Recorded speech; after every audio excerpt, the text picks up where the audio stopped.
Hello student, स्वागत है आप सभी का मेरे यूट्यूब चैनल पर। और आज हम पढ़ेंगे +2 बायोलॉजी का चैप्टर नंबर 1। इसके अंदर हमने अलैंगिक जनन पढ़ लिया था। आज हम पढ़ेंगे आवर्तबीजी पादपों में लैंगिक जनन के बारे में। तो देखो, आवर्तबीजी पादपों में लैंगिक जनन पुष्पों द्वारा होता है। किसके द्वारा होता है? पुष्पों के द्वारा होता है। ठीक है, अब हम पढ़ते हैं पुष्प के बारे में। पुष्प क्या होता है? एक रूपांतरित प्रवाह। पुष्प क्या होता है भाई? रूपांतरित प्रवाह होता है। ठीक है, उसके बाद बढ़ते हैं पुष्प की संरचना। ठीक है, तो पुष्प की संरचना के अंदर हम सबसे पहले देखते हैं पुष्पवृंत। ठीक है, आप इस फोटो के अंदर देखिएगा, ये क्या है? पुष्पवृंत है।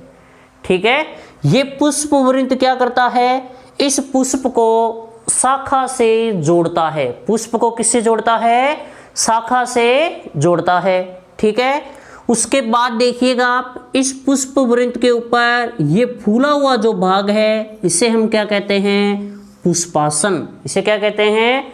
पुष्पासन। एक बार और देखिएगा, पुष्पवृंत के ऊपर फूला हुआ भाग क्या कहलाता है? पुष्पासन कहलाता है। क्या कहलाता है? पुष्पासन कहलाता है। ठीक है, अब देखो, एक पुष्प के अंदर 4 चक्कर पाए जाते हैं। कितने चक्कर पाए जाते हैं? 4। कौन कौन से? बाह्य दलपुंज, दलपुंज, पुंमंग और जयांग। पुंमंग और जयांग। ठीक है, अब इनको डिटेल से पढ़ते हैं। सबसे पहले पढ़ते हैं बाह्य दलपुंज के बारे में। यह पुष्प का सबसे बाहरी चक्कर होता है। पुष्प का क्या होता है? सबसे बाहरी चक्कर होता है। इसका प्रत्येक सदस्य क्या कहलाता है? बाह्य दल कहलाता है। क्या कहलाता है भाई? बाह्य दल कहलाता है। इसके बाद आता है दलपुंज। यह पुष्प का दूसरा चक्कर होता है। पुष्प का कौन सा चक्कर होता है? दूसरा चक्कर होता है। और इसका प्रत्येक सदस्य क्या कहलाता है? दल। इसका प्रत्येक सदस्य क्या कहलाता है भाई? दल कहलाता है। इसके बाद पढ़ते हैं 3 नंबर पर पुंमंग। यह पुष्प का तीसरा चक्कर होता है। पुष्प का तीसरा चक्कर होता है और इसका प्रत्येक सदस्य क्या कहलाता है? पुंकेसर कहलाता है। क्या कहलाता है? पुंकेसर कहलाता है। और पुंमंग जो होता है, यह पुष्प का नर चक्कर होता है। पुष्प का क्या होता है भाई? नर चक्कर होता है। ठीक है, फिर देखो, मैंने यहाँ पर जो संरचना बनाई है, ये पुंकेसर की संरचना है। किसकी संरचना है? पुंकेसर की। और पुंकेसर की संरचना के अंदर कितने भाग होते हैं? 3 भाग होते हैं। पूतंतु, योजी और परागकोश। पूतंतु, योजी और परागकोश। ठीक है, इसके बाद पढ़ते हैं जयांग। यह पुष्प का सबसे भीतरी या सबसे अंतिम चक्कर होता है। इसका प्रत्येक सदस्य क्या कहलाता है? अंडप कहलाता है। प्रत्येक सदस्य क्या कहलाता है? अंडप। ठीक है, अब हम देखें कि ये जो अंडप होता है, इसके अंदर 3 भाग होते हैं। अंडाशय, वर्तिका और वर्तिकाग्र। ये जो मैंने फोटो बना रखी है, ये किसकी है? अंडप की है। किसकी फोटो है भाई? अंडप की फोटो है। ठीक है, इसके बाद आप देखिएगा,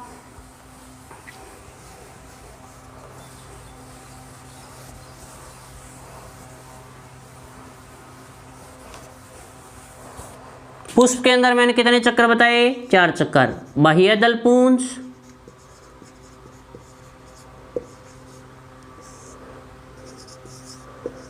दलपुंज, पुंमंग और जयांग।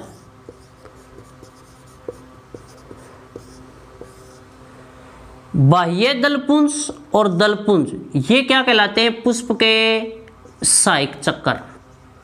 पुष्प के क्या कहलाते हैं बच्चों? सहायक चक्कर कहलाते हैं। ठीक है, पुंमंग और जयांग ये क्या कहलाते हैं? पुष्प के आवश्यक या जननशील चक्कर कहलाते हैं। आवश्यक या जननशील चक्कर कहलाते हैं। ठीक है। बाह्य दलपुंज और दलपुंज तो पुष्प के क्या कहलाते हैं, सहायक चक्कर। पुंबंग और जयांग पुष्प के क्या कहलाते हैं, आवश्यक या जननशील चक्कर कहलाते हैं। ठीक है। उसके बाद आप देखो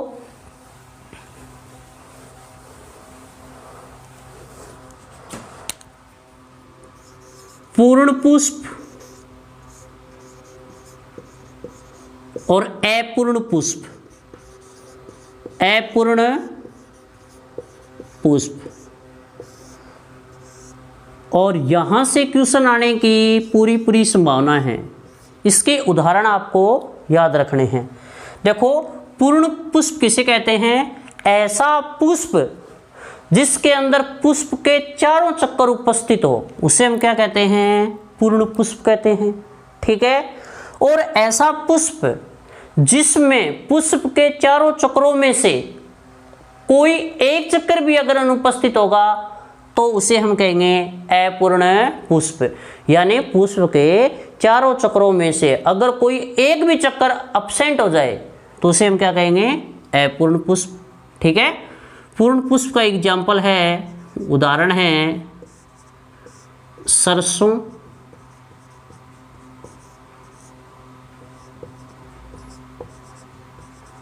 गुड़हल। सरसों है, गुड़हल है, ये तो क्या है, पूर्ण पुष्प के उदाहरण है। किसके उदाहरण है, पूर्ण पुष्प के उदाहरण है। अपूर्ण पुष्प के उदाहरण, अपूर्ण पुष्प के उदाहरण हैं पपीता है, लौकी है। पपीता है, लौकी है, ये है अपूर्ण पुष्प के उदाहरण। तो यहाँ पर आपको विशेष रूप से एग्जाम्पल याद रखने हैं परीक्षा की दृष्टि से। ठीक है। अगर आपको वीडियो अच्छा लगा हो तो लाइक कीजिए, शेयर कीजिए, सब्सक्राइब कीजिए।